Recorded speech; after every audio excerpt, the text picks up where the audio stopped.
Good morning, friends. I hope all of you are good.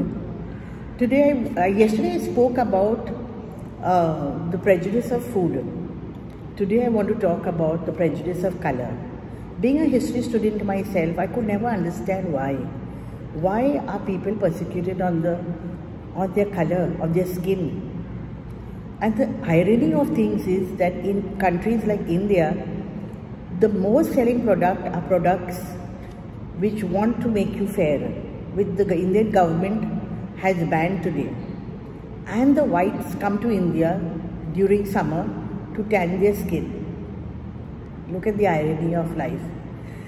But I was thinking why this was happening. And then I remembered that the whites dominated the countries because they ruled over them.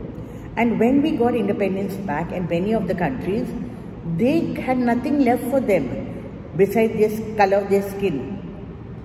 And do you know that Indians stupidly prefer marrying girls with a fairer skin? I don't know why. Even in the matrimonial column, they put fair-skinned girls. Let me tell you one thing. Does that even matter? Today in America, it's a big thing. And it is a roar in the country where Black Lives Matter. It's so sad that it has come to that. There is no law that tells you that you can shoot above the waist. And still young people are being killed. You know? And people first know your rules, know your laws of the land. Nobody can touch you. Don't mess about with the law. And you know, you go to any prison in the world, meet the most hardcore prisoner there and ask him, why did he commit the crime? I'll tell you that you will cry knowing his story. Nobody wants to be a prisoner. Nobody wants to be a bad person. Circumstances and life makes you that. Sometimes there's no way. There's a blank wall in front of you. And you do things for what you have done for certain reasons. Give people the opportunity to do the right thing. Help them out before they go the wrong way. Let them live a respectable life. A life that they want, that everybody wants to be appreciated. Everybody wants to be loved. Everybody wants to be noticed. That's all human beings want. Nothing more than that.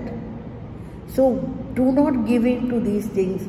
I'm also told that in first world countries, jobs are given, salaries are paid according to your color.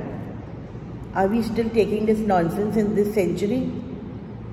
I don't think so. The youth have to get up, and it is our duty to train them. Firstly, educate your children. Make them financially secure. With these two things in your pocket, nobody can touch you. Believe me when I say that. Nobody. So, please share this video. It matters to me. It matters to me. And I am sure it matters to you. People who have gone through this, lives have been destroyed because of this. Share this. And God is with you. Not until you speak for yourself. Stand for your values. Have your boundaries. And the Lord will always be with you. I love you. Bye. God bless you. Hello, this is a song, Cotton Fields. My dad used to play this record when we were little children. And I would love this song. It's about the blacks that were captured and sold and they worked in cotton fields. So this is the song. I would love to sing 2 lines. When I was a little bitty baby, my mama would rock me in the cradle in them old cotton fields back home. It was down in Louisiana, just about a mile from Texarkana, in them old cotton fields back home.